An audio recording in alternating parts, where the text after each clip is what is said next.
This series explores some of the key tools within our rich data science toolbox that powers the AI native enterprise. The tools are built into the Juniper AI-Native Platform that delivers an amazing experience to your employees, customers, and guests.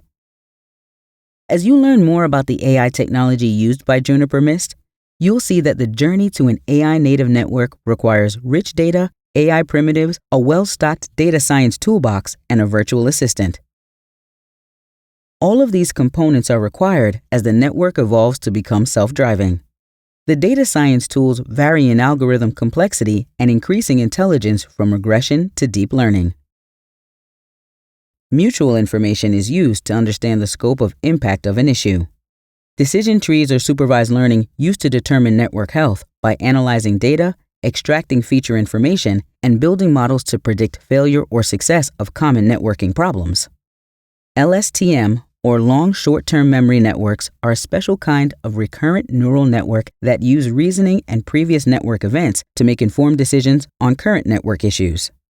Reinforcement learning is used to realize a self-driving network that learns and optimizes wired and wireless settings for the best user experience. To learn more about any of these tools and the Data Science Toolbox, watch our AI Technical Whiteboard series.